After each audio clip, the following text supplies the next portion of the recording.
फ़ौज के सलार के सामने मैं याद दहानी कराना चाहता हूँ कि कुछ वजूहात ऐसे हैं जिसकी वजह से इस्टेब्लिशमेंट और आवाम के दरमियान खलीज बढ़ रहा है। ये किसी सूरत नहीं होना चाहिए, लेकिन मेरे सामने कुछ वजूहात है। ये वजूहात मैं बयान करना चाहता हूँ कि इनकी जो पॉलिसी रीज़न्स है इस पे आप नज़रसानी करें और इनको ख़त्म करें कि जिस तरीके से फ्रॉड इलेक्शन का हुआ और अल्फाज आपके सामने खान साहब ने यही बयान किए कि इन चीज़ों की वजह से सारा नज़ला फ़ौज पे गिर रहा है। इसलिए जो पॉलिसी रीज़न्स है उस पर थोड़ी सी गौर करनी चाहिए कि ये चीज़ें ना हो जो ये खलीज का सबब बनता है। बिस्मिल्लाहिर्रहमानिर्रहीम, अस्सलाम वालेकुम नाज़रीन। पीटीआई एक तरफ 8 फरवरी को एहतजाज की तैयारियां कर रही है तो दूसरी तरफ बानी पीटीआई ने army chief general Syed Asim Munir से पॉलिसीज़ पर नज़रसानी की अपील की है। बानी पीटीआई ने आर्मी चीफ के नाम एक खुला ख़त लिखा है। वकील फैसल चौधरी ने ख़त के मुदरजात बताते हुए ये बताया कि ख़त में बानी पीटीआई ने कई अहम निकात उठाए हैं, जिसमें पहला नुकता इलेक्शन और मनी लॉन्ड्रर्स को जितवाने से मुतल्लिक है। ख़त में साबिक वज़ीर आज़म ने अलकादिर ट्रस्ट केस के फैसले का हवाला दिया। 26वीं आईनी तरमीम कानून की हुक्मरानी और अदलिया के मुतासिर होने का इजहार किया। ख़त में पीटीआई के खिलाफ दहशत गर्दी के पर्चों, छापों और इंटेलिजेंस इदारों के काम का भी तज़किरा हुआ। बानी पीटीआई ने ख़त में मुतनाज़ पीका एक्ट, इंटरनेट की बंदिश, सरमायाकारी में कमी और जुडिशल कमीशन बनाने का भी जिक्र किया। नाज़रीन, साबिक प्राइम मिनिस्टर ने दहशत गर्दी के खिलाफ जंग में फ़ौज से मुकम्मल यकजहती का इजहार करते हुए कहा कि दहशत गर्दी के खिलाफ जंग आवाम की हिमायत से ही जीती जा सकती है। फ़ौज और आवाम के दरमियान खलीज पैदा कर दी गई है जिससे दूरी का तासुर आता है। मुल्क और फ़ौज हमारे हैं, हम फ़ौज से इंतशार नहीं चाहते।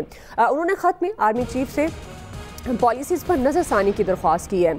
साथ ही बैरिस्टर गौहर ने मीडिया से बात की। उन्होंने ये वजाहत की और कहा कि बानी पीटीआई के ख़त को पार्टी पॉलिसी में तब्दीली न समझ रहा है। इसी से मुतल्लिक आज का पहला बार होगा। पैनल में शामिल हैं अयाज खान साहब, आमिर इलियास राना साहब, फैसल हुसैन साहब, नवीद हुसैन साहब और मोहम्मद इलियास साहब। आप सबका शुक्रिया। आमिर साहब, आपसे आगाज़ करी हूँ, चूँकि ख़त लिखा बानी पीटीआई ने आर्मी चीफ को और जो पॉलिसीज़ पर नज़रसानी की उन्होंने दरख्वास्त की है, क्या आपके ख्याल में ये मुफाहमत की पॉलिसी इसको कहना चाहिए, या जो बैरिस्टर गौहर कह रहे हैं कि पार्टी की पॉलिसीज़ इधर उधर नहीं होंगी, क्या आपको लगता है कि बानी पीटीआई इस ख़त के ज़रिए एक जो राब्ता है फ़ौज से वो बढ़ाना चाह रहे हैं, एक नरमी चाह रहे हैं? क्योंकि अगर एक तरफ बात की जाए कि बैकडोर चैनल पर भी राब्ते ज़ाहिर एस्टैब्लिशमेंट से ही उनके हो रहे हैं, तो इस ख़त को क्या समझा जाए? वो वैसे तो कहते हैं ना, ख़त मैंने तेरे नाम लिखा, ख़त पे ख़त, ख़त पे ख़त, ख़त डिप्लोमेसी हो रही है। अब इन खतूत के ख़त भी लग चुके हैं, कईयों के जवाब भी आ चुके हैं और बरसरे आम आ चुके हैं। पहले इमरान खान साहब ने चीफ जस्टिस ऑफ पाकिस्तान को भी ख़त लिखा था और अब उन्होंने ख़त लिख दिया है आर्मी चीफ़ को। वो रोज़ाना ही ख़त आर्मी चीफ़ को देते हैं, कभी कोई नाम लेके, कभी कोई नाम लेके, अब एक रिटर्न भी लिख दिया। कुछ लोग इनके कहीं बैरूनी ममालिक में, यूरोप में आर्मी चीफ़ के नाम ख़त रोज़ाना सोशल मीडिया पे डालते हैं। और जो जनरल सरफराज शहीद के साथ शुरू किया था इनके सोशल मीडिया ने, वो जो अभी बलूचिस्तान में हुआ है, ज़रा सोशल मीडिया पे जाके देख लें कि पीटीआई के जो हमदर्द हैं, फॉलोअर्स हैं, इनके अकाउंट्स हैं, वो कर क्या रहे हैं फ़ौज के साथ, जिसको वो अब एक ख़त डिप्लोमेसी के तहत ये शो कर रहे हैं कि देखें अवाम में और फ़ौज में बड़ी खलीज आ रही है। भाई सब कुछ आपने खुद किया, तकरीरें आपने की, फ़ौज के ख़िलाफ़ उभारा आपने लोगों को, और जब बात आती है आप एकदम पीछे हट जाते हैं कि नहीं ऐसी बात नहीं है। तो अब आपको मुतालबा लगा कि जी बेहतर ये है कि आर्मी चीफ से बात कर लें, क्योंकि चीफ जस्टिस याया अफरीदी को, चूँकि वो अगला हमारा प्रोग्राम का हिस्सा उस पर है, उस पर डिटेल से बात हो जाएगी कि जो खतूत लिखे उनके साथ जो वो ख़त लगे हैं और जवाब आए हैं, वो तो मेरा ख्याल है लगा लगा के हाथ देख रहे होंगे कि जो ये काम खुद करना चाह रहे थे करते रहे थे, और जिन लोगों ने खतूत लिखे पहले भी, उन्होंने क्या किरदार अदा किया। वो आइन पे अमल दरामद के लिए जज साहिबान चीफ जस्टिस को कह रहे हैं और चीफ जस्टिस बता रहे हैं कि आइन आप लोगों ने अपनी मर्जी की जेब में डाल लिया हुआ था। तो अब खान साहब का जो चीफ जस्टिस याया अफरीदी को ख़त गया और अब चीफ ऑफ आर्मी स्टाफ को, यानी अदलिया और फ़ौज, जिन दोनों को बेमिसाल निशाना बनाया। क्योंकि पहले ये समझते थे जब इनके साथ अदलिया पहले आके बैठ जाती थी, रिट इनकी बाद में तैयार होती थी, लोग बाद में जाते थे, जज वेट कर रहे होते थे और जजेस कहते थे कि हमारे पास लाओ। आपने वो, मैं जनरली कहने लगा था, आसिफ सईद खोसा साहब जो चीफ जस्टिस पाकिस्तान रहे, वो क्या क्या नहीं करते रहे इनके लिए। वो सहूलतकारी जो फ़ौज ने इनके साथ की थी पिछली रजीम में, खान साहब असल में उस चीज़ को दोबारा मांग रहे हैं।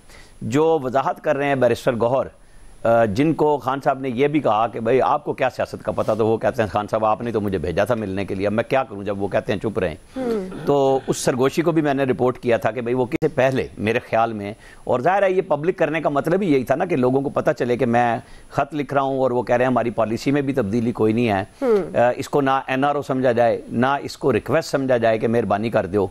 ये है कि जी फिर देखें फिर मैं कुछ और करूंगा, क्योंकि वो और करने की पहले अनाउंसमेंट हुई है जी 8 फरवरी के ऊपर, और फिर जो चैंपियंस ट्रॉफी आ रही है उसके साथ साथ ये जो अब टीमें आ रही हैं, तुर्की के सदर अर्दवान आ रहे हैं, क्योंकि ये चीज़ें सब अनाउंस हुई थी पहले से। अब वो आते हैं नहीं आते हैं जो भी होगा, अनाउंसमेंट्स गवर्नमेंट भी कर रही है कि हम क्या क्या फंक्शंस करने जा रहे हैं, क्या इवेंट होने हैं, ये खान साहब सोच लें।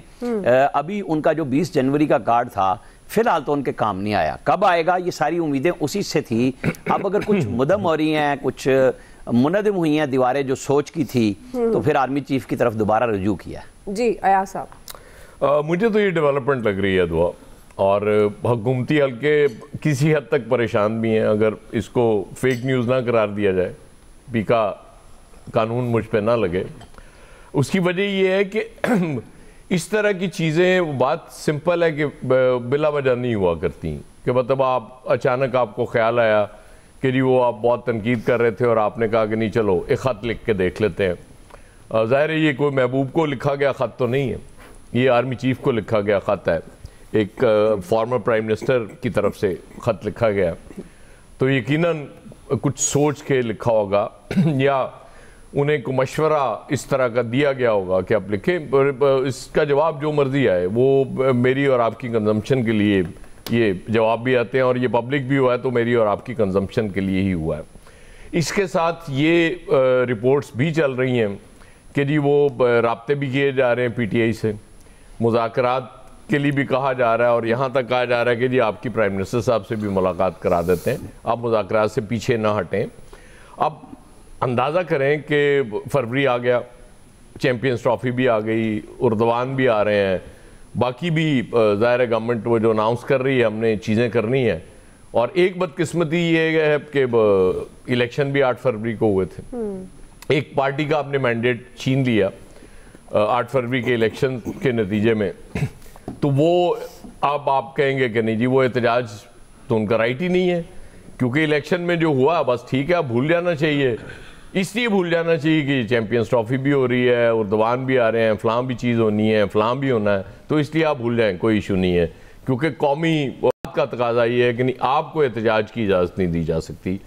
वो हमने जो करना था कर लिया, इस तरह नहीं हुआ करता। मतलब ये कोई इतनी सादा चीज़ नहीं है कि आप कह दें कि जी ये बड़ा जुल्म करने जा रहे हैं, क्यों करने जा रहे हैं, ये आपने उनका मैंडेट छीना था तो 8 फरवरी, ये बहुत अच्छी बात होगी कि वो एहतजाज ना करें। ये भी मैं बिल्कुल, मेरा ईमान है इस बात पे कि ऐसे मौके पे एहतजाज नहीं होना चाहिए, लेकिन एहतजाज अगर आप चाहते हैं ना हो तो जाहिर है कुछ आपको भी तो देना पड़ेगा ना उस पार्टी को जवाब में, कि जिसका मैंडेट छीन लिया उसका लीडर आपने वो जेल में रखा हुआ है, और बाकी अपने फील्डिंग भी सारी ठीक कर ली है कि कहीं से कोई लूप होल अब नज़र ही नहीं आ रहा कि कोई, क्योंकि अब तो वो सारे जज ही आपने वो ऐसे ले आए हैं जो गैर जानिबदार हैं आपके लिए। ज़ाहिर है वो तो जानिबदारी कर नहीं सकते, पहले जज बीच बीच में कर जाते थे, उनसे गुस्ताखी हो जाती थी, अब वो कोई जज नहीं करेगा, इसलिए वो बड़े अच्छे जज हैं और बिल्कुल आइन और कानून के मुताबिक हर काम चूँकि आप कर रहे हैं तो वो आपका हर काम सराहने के काबिल होना चाहिए। और बाकी चीज़ें भी इसीलिए हो रही हैं कि सिर्फ आपकी मददसराई की जाए कि जी वाह वाह वाह कमाल कर दिया आपने, तनकीद की गुंजाइश आप वो कम करते जा रहे हैं कि नहीं तनकीद नहीं होगी, क्योंकि हम इस मुल्क को ठीक करना चाह रहे हैं ना, लिहाजा सब हमारे साथ आ जाए और वो तारीफ़ों के पुल बांधना शुरू कर दें कि छोटा सा काम हो के वाह वाह वाह वाह वाह कमाल होगी ये। बहरहाल मुझे तो इन चीज़ों में डेवलपमेंट्स नज़र आ रही, जो राब्ते भी हो रहे हैं और ये ख़त भी लिखा गया है, तो उम्मीद है कि चीज़ें बेहतर होने की तरफ जा रही। मैं तो बड़ी देर से आपको पता है ऑप्टिमिस्ट हूँ इन मामलात में कि चीज़ें अल्टीमेटली ठीक होनी है, और कहाँ होनी है, किन चीज़ों पे जाके इत्तफाक होना है, ज़ाहिर है वो तो वक्त के साथ तफसीलात भी उसकी आ जाएंगी, लेकिन मैं खुश हूँ इन चीज़ों से। ये जो डेवलपमेंट्स हो रही हैं ये होनी चाहिए और फ्यूचर के लिए, इस मुल्क के लिए चीज़ों को ठीक होना चाहिए। सही जी। इलियास साहब, आपको क्या लगता है, क्या कोई मैसेज है इसमें खत में? खत में मैसेज का जो इसे वाज़ेह होता है, जैसे कहा जाता है कि कोई चीज़ पेशरफ्त होने वाली है, जैसे यहाँ अपने राब्ते बढ़ाने के लिए इस तरह के इकदाम किए गए बानी PTI की जानब से, क्योंकि एकदम उनका जो रवैया पहले वो देख लें कितना हार्ड था, हार्श था। वो नहीं चाह रहे थे कि उनसे कोई बातचीत की जाए, वो किसी गवर्नमेंट की किसी बातचीत को नहीं। लेकिन अब एक उन्होंने इस जो इस्टेब्लिशमेंट की तरफ अपना हाथ बढ़ाया है, जिस तरह कहा जा सकता है कि उन्होंने चाहा कि उनके ताल्लुकात, जो उनको मुल्क के ताल्लुकात से इतना यानी कि हमदर्दी हुई है कि जी मुल्क में तरसीलात नहीं आ रही, और दूसरी तरफ ये कि जी खलीज पैदा हो रहा है फ़ौज और आवाम के दरमियान, तो ये ज़ाहिर है ये एक अच्छी बात है। इस तरह हर पाकिस्तानी की एक सोच होनी चाहिए कि मुल्क को इस्तेहकाम देने के लिए ये काम करना चाहिए। बल्कि ये उनकी तरफ से एक मैसेज गया है उनके कारकुनों की सारे जो भी उनके फॉलोअर्स हैं, जो ना सिर्फ पाकिस्तान में बल्कि बाहर के पाकिस्तान के लिए एक वो अपनी जो सॉफ्ट जो अपना जो इमेज है, वो अपना जो एक अपना रवैया है वो सॉफ्ट करें, ताकि वो जो एकदम उनकी जो अग्रेसिव हुए हैं वो ख़त्म करें। क्योंकि पाकिस्तान है तो सब हम लोग हैं, तो हम लोगों को इस तरह की बिल्कुल सोच रखनी चाहिए, मुस्बत सोच रखनी चाहिए, बिल्कुल मुज़ाकरात भी करने चाहिए अगर उनको चाहिए, ताकि इस मसले को हल करें। बल्कि उनकी जो है शिकायत हैं इलेक्शन के हवाले से, वो बिल्कुल उनको है, बिल्कुल उसको सामने लेके आना चाहिए, ये मसले हल करने चाहिए, ताकि ये मसले हल होंगे तो तभी सारे मुल्क में इस्तेहकाम होगा और गवर्नमेंट चलेगी। हाँ, लेकिन गवर्नमेंट जो मौजूदा गवर्नमेंट है उनके लिए, उनके इत्तेहादियों के लिए एक परेशानी का बायस है कि एक रवैया चेंज हो गया, खत एक कैसा चले गया। अब ये देखना है उनका, वो इंतज़ार में है कि रिस्पांस आगे से कैसा आता है। अगर रिस्पांस ठीक आता है, तो अगर आपस में ये कनेक्शन जुड़ जाता है, तो फिर उनके लिए ख़तरा है ये उनके लिए कि फिर उनको अपनी हाथ से चीज़ें निकलते हुए दिखाई देंगी। तो इसके लिए एक बिल्कुल इस तरह का रवैया रखना चाहिए और इसको बढ़ना चाहिए आगे। जी, इसको आप समझना चाहिए, और जाहिर है बातचीत से ही रास्ता निकलता है, वो ख़त के ज़रिए हो या मुज़ाकरात एक टेबल पर बैठ कर। और जी फैसल साहब हैं हमारे साथ। फैसल साहब, आपके ख्याल में ये मुफाहमत समझा जाए ख़त जो उन्होंने लिखा था? क्योंकि पार्टी पॉलिसी का तो बयान आ गया, बैरिस्टर गौहर ने उन्होंने कह दिया कि तब्दीली ना समझा जाए। आप इसको किस तरह से देखते हैं? देखिए, इमरान खान की एक मुस्बत जो है ना एक सियासी हिकमत अमली, उन्होंने ख़त लिखा है। ख़त लिख के मतलब ये है कि उन्होंने इस चीज़ को जो है, जो एक टेंशन है, तनाव है, कशीदगी है, उसको जो है मिनिमाइज़ करने की जो है वो कोशिश की है। और ख़त का जवाब भी अगर वहाँ से मुस्बत आता है तो ये और भी एक अच्छी बात होगी। इस तनाव का जो है वो एक जो है ना वो रास्ता निकलेगा। देखिए, इस वक्त पाकिस्तान एक जिस लम्हे हम और आप गुफ्तगू कर रहे हैं, इसमें इस मुल्क की, दुनिया की तश्कील नौ हो रही है। पाकिस्तान में भी वो तश्कील नौ का प्रोसेस चल रहा है, नौजवानों की तश्कील नौ हो रही है, जहन की, ख्यालात की, सोच की, नज़रियात की तश्कील नौ हो रही है। और एक बहुत बड़ा हल्का, एक बहुत बड़ा पाकिस्तान की अक्सरियती आबादी जो है उस तश्कील नौ का एक हिस्सा बन चुकी है। जो हमने उसके मुजाहरे जो मुस्तकिल जो है वो 4-5 साल में देख रहे हैं। 8 फरवरी को हमने इस तश्कील नौ का एक भरपूर जो है वो मुजाहरा देखा। इस तश्कील नौ के सामने एक और गिरोह खड़ा हुआ है। उस गिरोह को आप अशराफिया भी कह सकती हैं, उस गिरोह को आप जो है अपने मफादात के तहफ़्फ़ुज़ के लिए भी कह सकते हैं, उस गिरोह को ये भी कह सकते हैं वो 70 साल से पाकिस्तान को किसी ना किसी शक्ल में जो है वो लूट रहा है। वो एक ताकतवर गिरोह है, उसको आप जो है वो कोई भी जो है वो नाम दे दें। तो ये तश्कील नौ जिसमें नौजवान जो है कलीदी किरदार अदा कर रहे हैं, वो और वो गिरोह इस वक्त आमने सामने। तो ये इस्टेब्लिशमेंट को सोचना होगा कि इस वक्त ऐसे वक्त में जब पूरी दुनिया के अंदर जो है ये पूरा एक प्रोसेस चल रहा है, पाकिस्तान में ये प्रोसेस चल रहा है, तो उसने किसके साथ खड़ा होना है? नौजवानों के साथ खड़ा होना है, उन लोगों के साथ खड़ा होना है जो अहद हाजिर के तकाज़ों के मुताबिक अपने जहन को जो है वो बरोकार लेके आ रहे हैं, अपने जहन को तैयार कर रहे हैं, या उस पुरानी कुव्वतों के साथ खड़ा होना है जो अपने आप को तब्दील करने को तैयार नहीं है, जो 70 और 80 की दहाई से बाहर आने को तैयार नहीं है। तो ये जो इमरान खान का जो ख़त है, ये इस तरफ एक बहुत बड़ी पेशरफ्त है। देखिए, आपने सारे चीज़ें आजमा ली, सब कुछ हरबे इस्तेमाल कर लिया, अदालतों से लेके इलेक्शन तक, 8 फरवरी पार्लियामेंट, सब कुछ देख लिया, मसला मुल्क का हल नहीं हो रहा। मुल्क के मसले का हल जो है, देखिए ये जो हम कहते हैं ना कि नौजवान इमरान खान के साथ खड़े हुए, ये गलत सोच है। हम समझते हैं कि अगर इमरान खान कंट्रोल में आ गए तो अब सब चीज़ें जो है ना वो हल हो जाए। ऐसा नहीं है। नौजवान इमरान खान के साथ नहीं है, इमरान खान नौजवानों के साथ है। इस बात को समझने की ज़रूरत है। आज इमरान खान को मैक्सिमम क्या सज़ा दे सकते हैं? आप उनको फांसी पे लटका दें इमरान खान को फांसी पे। इमरान खान नहीं होगा, सलमान खान होगा, कामरान खान होगा, अली खान होगा, जुनैद खान होगा, जमील खान होगा, कोई दूसरा आदमी आ जाएगा। फयाज खान क्यों नहीं? नौजवानों का गिरोह तैयार हो चुका है। ये जो नौजवानों का जो गिरोह तैयार हो चुका है ना, ये अब इसको आप कंट्रोल नहीं कर सकते, इनको आप जो है ना पुरानी कुव्वतों के साथ नहीं जोड़ सकते। ये ज़मीनी हकीकत को तस्लीम करें तो इस्टेब्लिशमेंट इस गिरोह के सामने खड़े होने के साथ बजाय इनके साथ खड़ी हो जाए। यही पाकिस्तान के लिए जो है ना बेहतरी का रास्ता है, यही पाकिस्तान के लिए जो है ना एक खुशहाली का रास्ता है। ये ख़त के ज़रिए अगर इमरान खान ने कोई इस्टेब्लिशमेंट को मौका दिया तो इस्टेब्लिशमेंट को इस अपॉर्चुनिटी का जो है ना फ़ायदा उठाना चाहिए। ठीक, माजी में जिससे जो गलतियां हुई हैं नज़रअंदाज करें, नए पाकिस्तान की तश्कील करें, एक अच्छे पाकिस्तान की तश्कील करें, जिससे इस हमारी ये हम और आप तो अपनी ज़िंदगियों की जो है वो शाम भी गुजार चुके हैं ना, रात होने वाली है, लेकिन एक नई नस्ल जो है वो आने वाली है। जो नई नस्ल आ रही है ना, जिसने 2024 के इलेक्शन में वोट नहीं डाला, तो आप वो क्या समझते हैं वो किस सोच के साथ आगे बढ़ रही है? सही। आपको और हमारे पास उस सोच की कैलकुलेशन का कोई डेटा है? हमें पता है वो लोग क्या सोच रहे हैं? यकीन करें हमें नहीं पता, हमारे बड़ों को नहीं पता, हमारे ताकतवर लोगों को नहीं पता। वो बहुत खतरनाक सोच के साथ जो है ना परवान चढ़ रही है। खुदा के वास्ते उनको हमने अपने साथ जोड़ना है, उनको अपने से अलग नहीं करना। हमने जो 8 फरवरी को उन लोगों का मुजाहरा देखा है जो 18 से जो है वो 30 साल और 35 साल के लोग थे, जो 16 साल 15 साल के हैं, जो 2028-29 में 18 साल के होंगे, वो किसके साथ खड़े हैं हमें और आपको पता है? नहीं पता। अगर हमें पता भी है तो हमने अपनी आंखें बंद की हुई है। खुदा के लिए आंखें खोलें और ऐसी हिकमत अमली बनाएं कि सब लोग एक सिस्टम में एक धागे में जो है ना प्रो दिए जाएं। ठीक जी, नवीद साहब।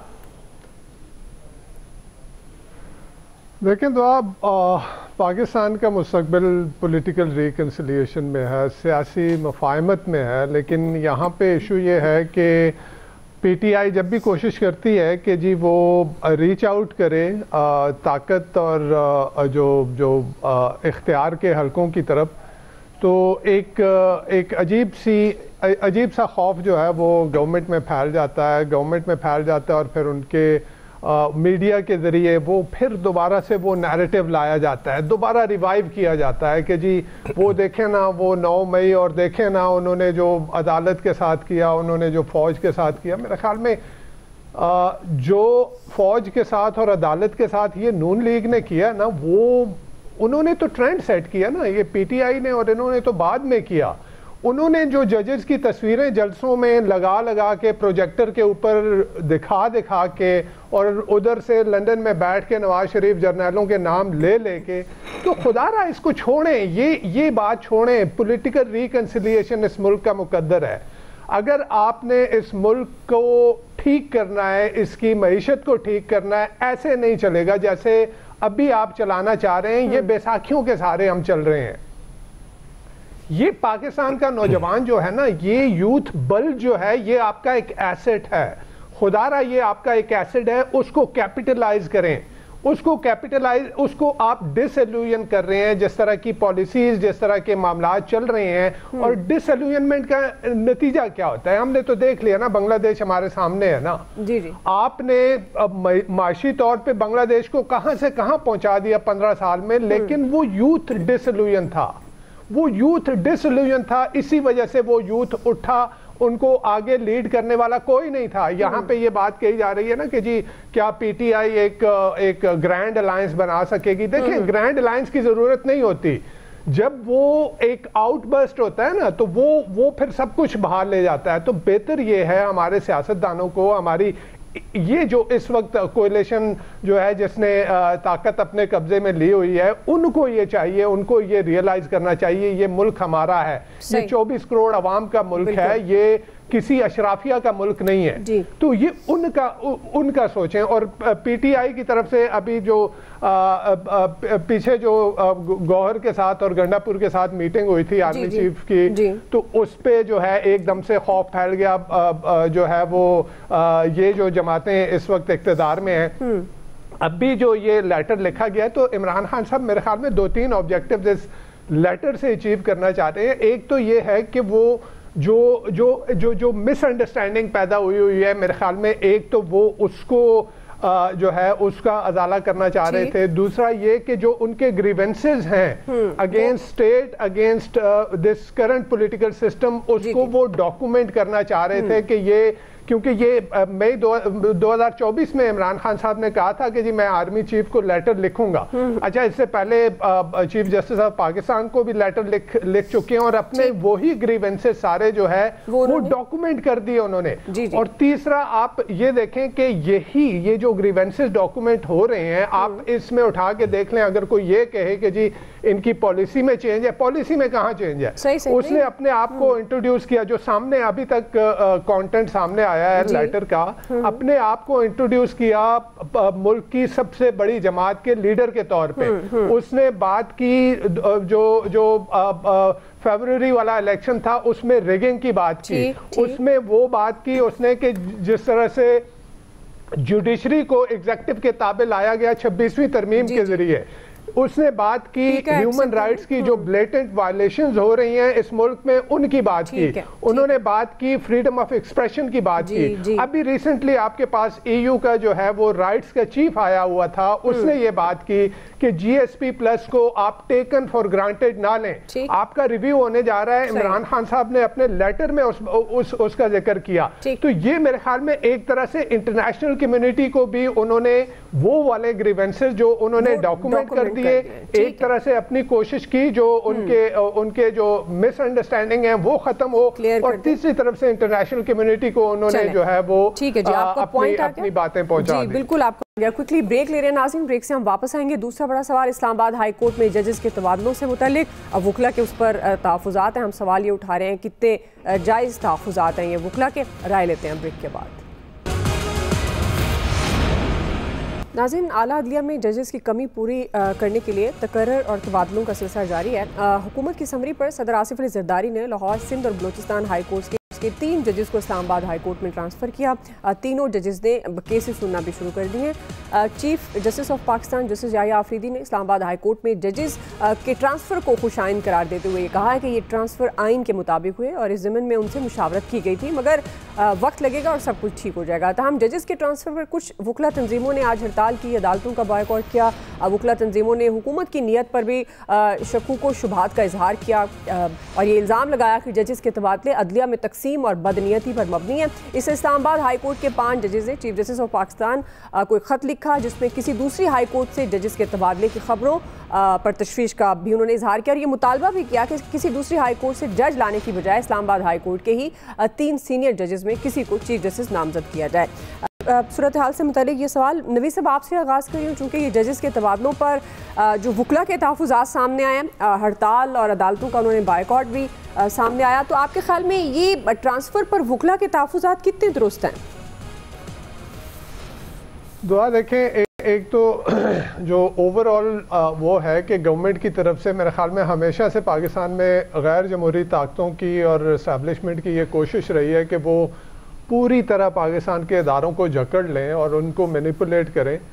तो वो डिक्टेटर तो कोई मेरे ख्याल में उस तरह से नहीं कर पाया था, लेकिन ये अपने आप को जमहूरी हुकूमत कहने वाले जो जमहूरियत के दावेदार जो हैं उन्होंने कर दिखाया कि पार्लियामान को रबर स्टैम्प बना दिया आपने, जो मीडिया का है उसको पीका के कानून में तरमीम करके उनके मुंह पे जो है वो कदगने लगा दी आपने, जो है वो जुडिशरी एक बची थी, आपने जुडिशरी के ऊपर जो है वो 26वीं तरमीम से उस वक्त से हम इन्हीं प्रोग्राम में बैठ के ये बात कर रहे थे कि अगर तो ये ऑब्जेक्टिव ये है कि जी अवाम के मामलात और अवाम के केसेस जो है वो सुने जाएं और उनको एक्सपेडाइट किया जाए तो फिर तो बहुत अच्छी बात है। सही। लेकिन ऑब्जेक्टिव ये नहीं था, ऑब्जेक्टिव हमारे सामने आ गया जिस तरह से सुप्रीम कोर्ट के अंदर देखें ना, अब जस्टिस मंसूर अली शाह और बाकी जजेस के बीच में जो अभी रिसेंटली जो कुछ हुआ और फिर यहाँ पे जो कुछ अभी हो रहा है, आप ये देखें कि JCP में जुडिशल कमीशन ऑफ पाकिस्तान में आप उठा के देखें कि वहाँ पे एग्जेक्टिव की जो है वो उनकी तादाद ज्यादा हो गई है। पहले 18वीं तरमीम से उसी JCP में जो था वो जजेस की जुडिशल मेंबर की तादाद ज्यादा थी। अब तो ये है कि JCP में आप हैं कौन, आपकी नून लीग है, आपकी पीपल्स पार्टी और आपका जो उसके साथ पाकिस्तान बार काउंसिल, तो वो तो सारे एक पेज पे होंगे, लेकिन दूसरी तरफ जो है जजेस के अंदर फूट डाल दी गई तो जजेस जो है वो एक पेज पे नहीं है। तो अगर तो ये ऑब्जेक्टिव ये होता कि जी आपने जो देखा जाए इस्लामाबाद हाई कोर्ट के वो 6 जजेस जिन्होंने मेरे ख्याल में वो खत लिखा था और एग्जीक्यूटिव की इंटरफेरेंस के हवाले से जो खत लिखा था, उसके बाद से वो ज़ेर अताब हैं और उनके यही जो लॉयर्स कम्युनिटी की तरफ से जो आ रहा है कि जी ये इस वक्त कोर्ट पैकिंग की एक इस्तेलाह जो वो यूज कर रहे हैं कि जजेस की तादाद बढ़ा के जो कोर्ट को है वो मैनिपुलेट किया जाए। तो अगर तो आपकी नीयत ठीक होती तो हम कहते हैं कि जी बहुत अच्छी बात है, लेकिन नजर वो नहीं आ रहा। सही है जी। आमिर साहब देखें, कोर्ट पैकिंग कहें हम कुछ भी कहें, supreme court bar, Karachi, Sindh यानी हाई कोर्ट बार, बलोचिस्तान बार सारी साथ खड़ी हुई हैं। 2 बार मुख्तलिफ साइड पे खड़ी हैं, यानी वकला तकसीम है। तो ये तो नहीं है कि यक तरफा सारे इकट्ठे हो गए हैं। दूसरी बात, ये जो खतूत का सिलसिला शुरू हुआ, चाहे वो जजेस ने लिखे और ये जो अब खान साहब के ख़त आ रहे हैं सामने चीफ जस्टिस को भी और आर्मी चीफ को भी, ये भी है कि पहले डिवीज़न बेंच में इनको पहले से पता होता था कि इंसाफ मेरा ही है, तो अब उनको ख़तरा फील हो गया कि भाई ये तो काम गड़बड़ हो रहा है। तो उन्होंने भी याद कर लिया कि आर्मी चीफ भी इस मुल्क में होते हैं, वो मीर जाफ़र और वो नहीं होते, उनको पुकारा जाना चाहिए कि भाई ये क्या हो रहा है। तो फिर जब ये जुडिशरी के अंदर जज अपनी तनख्वाहें भी खुद बढ़ाएं, अपनी तादाद भी खुद मुकर्रर कर लें, वो बताएं कि हमने क्या फ़ैसले करने हैं, यकसुई से मुकम्मल इंसाफ ऐसी पार्टी को देना है जो दरख्वास्त भी लेके नहीं आई हुई, तो फिर ये तो कुछ होना ही था ना। तो दुनिया भर में एग्जेक्टिव जो है वो जज लगाती है, सिर्फ ये अनहोना काम यही था कि आप जज भी अपनी पर्ची पे अपने चैम्बरों से लगाएंगे। खुद आज जो चीफ जस्टिस बैठे हुए हैं, इनके साथ 2 जजेस, इनके अपने एक ही चैम्बर के 3 लोग आए हुए हैं। ठीक, आपको पता है 2 समधी आए हुए हैं सुप्रीम कोर्ट में। अच्छा, फिर ये कब तक चलता कि जी जो जज चाहेंगे वो करेंगे? फिर ये जुडिशरी और जो आप कहें कि एस्टैब्लिशमेंट है उनकी लड़ाई हुई। तो आज एस्टैब्लिशमेंट और हुकूमत दोनों एक पेज पे नजर आए ना आपको। और जजों के तबादले कोई 26वीं तरमीम के तहत नहीं हुए, ये आर्टिकल 200 के तहत हुए जो पहले से आइन में मौजूद है, और उसके तहत पहले भी लोगों के तबादले होते रहे। तो लेकिन अब जरा मसला थोड़ा सा तकलीफ का है कि भाई अब हमारी मर्जी नहीं चलेगी, ये है सारा काम। हाँ, एक काम जरूर और होना चाहिए कि इस्लामाबाद के अंदर जो लोअर जुडिशरी है उनके ट्रांसफर्स बैनुल सूबाई सतह पे होने चाहिए, क्योंकि वो भी इन्वॉल्व हो जाते हैं हर चीज के अंदर। जब आप 15-15 साल से पढ़े हो, देखें हर जिले में सेशन जजों या सिविल जजों साल 2 साल 3 साल बाद बदलते हैं। इस्लामाबाद में एक ही पार्टी बन गई, इसलिए बदले गए, अब बदलना चाहिए। ठीक जी। देखिए, ये जो एन आईनी तरीके से जज आ रहे हैं, ये अल्लाह ने बड़ा करम कर दिया इस कौम पे, क्योंकि पहले तो जज कुछ अच्छे नहीं आ रहे थे और वो पिछली हुकूमत को पता भी होता था शायद इमरान खान साहब को क्या फैसला आने वाला है, और शायद वहाँ कभी अंदाजे की गलती हो जाती होगी, यहाँ अल्लाह के फजल से वो भी नहीं होगी। बिल्कुल 100%। मतलब एक जज साहब का एक काफ़ी अरसे से नाम चल रहा था कि वो आएंगे, उसके बाद इस्लामाबाद हाई कोर्ट के चीफ जस्टिस बन जाएंगे, अभी नहीं बने, वो बन भी जाएंगे, फिर आपको वो भी पता चल जाएगा। मतलब इतनी कैलकुलेटेड मतलब वो मूव्स हैं, लेकिन होता वही है इस मुल्क में। मुझे मरियम नवाज साहिबा का एक ट्वीट याद आ रहा है, जब पीका ऑर्डिनेंस इन्होंने पीटीए की गवर्नमेंट ने सदारती उससे ऑर्डर से कर दिया, नाफिज कर दिया, तो मरियम साहबा ने एक बड़ा खूबसूरत ट्वीट किया था। उन्होंने कहा था कि वो कर तो दिया तुम लोगों ने, लेकिन मेरी एक बात याद रखना, ये तुम लोगों के खिलाफ इस्तेमाल होगा। और अल्लाह के फजल से बिल्कुल 100% उनकी पेशगोई सच साबित हुई, आज वाकई उनके खिलाफ इस्तेमाल हो रहा है। तो ये जो इंतजाम सारा हो गया है अदलिया का बड़े अच्छे तरीके से, कि जी बहुत अच्छी बात है, वो जजों का तो खत्म हो गया ना, इसमें इंतजामिया आ गई, इंतजामिया जज लगाती रहेगी, तो गवर्नमेंट्स तो बदल जाती होती हैं। उसके बाद फिर देखेंगे कि फिर ये क्या कह रहे होंगे और दूसरी पार्टी क्या कह रही होगी। बहरहाल ये वक्त की बात है, वक्त बदल जाता है, जी जी। लेकिन फैसले हमारी हुकूमतों के वही रहते हैं और वो भुगतने पड़ते हैं। ब्रेक से वापस आएंगे, इसी सवाल पे फैसल साहब, इलियास साहब का टेक लेंगे। वेलकम बैक नाज़रीन। जजेस के तबादले पर हम बात कर रहे हैं, वकला के तहफ़्फ़ुज़ात के हवाले से। फैसल साहब, कितने दुरुस्त लगते हैं आपको ये तहफ़्फ़ुज़ात? अभी ये नहीं पता तहफ़्फ़ुज़ात किसके हैं और किसके, कौन अपने तहफ़्फ़ुज़ात दूर करने के लिए ये सब कुछ कर रहा है। देखिए, जब जज कोई हल्फ उठाता है, ये आइनी और कानूनी तो होगा, आप सिर्फ हल्फ तो ले लेते, बाकी ठीक है सदर का इख्तियार होगा आइन में और कानून में, हल्फ ले लेते, शायद जो इस वक्त जितने मसाइल की शिद्दत है उसमें कमी आ जाती। अब वो जो किसी हाई कोर्ट का जज हल्फ उठाता है उसमें 2 खाने जो है ना खाली होते हैं, एक उसके नाम का खाना खाली होता है और एक वो खाना खाली होता है जो लिखा जाता है कि Sindh high court, Punjab high court, नहीं कि मैं सलीम अहमद खान हाई कोर्ट के, सिंध हाई कोर्ट या पंजाब हाई कोर्ट या बलूचिस्तान हाई कोर्ट के। अब उन्होंने हल्फ उठाया हुआ मुख्तलिफ उसके हवाले से बिठा, आपने उनको इस्लामाबाद में दिया। हल्फ लेने में क्या मसला था? फिर अगर वहाँ पे असामियाँ खाली थी तो उसमें आप नए जजेस को अपॉइंट कर देते। तो यहाँ पे जहाँ से आप जजेस लेकर आए हैं, क्या वहाँ ओवरलोडेड है जजेस? वहाँ बजट से ज़्यादा पोस्टें पे जजेस बैठे हुए थे या यहाँ सारी असामियाँ पूरी थी? तो बहरहाल आपकी नीयत का मसला, देखिए ये मसला क्या है, ये ऐसा नहीं आइन का कानून का तो नज़र आ रहा है ना कि भाई अदालतों के साथ जो कुछ हो रहा है, 26वीं तरमीम इसका जो सबूत है, अदालतों को कंट्रोल करना है। ठीक है, आप कंट्रोल कर लें, ये जो भी आपके शौक़ हैं वो सारे शौक़ पूरे करें। लेकिन एक बात बताएंगे, सारे शौक़ पूरे करने के बाद भी आपके मतलूबा नताइज ना निकलें तो फिर क्या करेंगे? उसका भी कुछ तो तयन कर लें। अभी से कोई ऐसा शौक़ तो नहीं रह गया जो पूरे ना किया हो। अभी भी हो सकता है कि हम मुस्तकबिल में मज़ीद शौक़ पूरा होते हुए देखें, कर लें, वो शौक़ भी ज़रूर पूरे करें, लेकिन फिर भी आप मतलूबा नताइज हासिल नहीं कर सकेंगे। ठीक जी, इलियास साहब।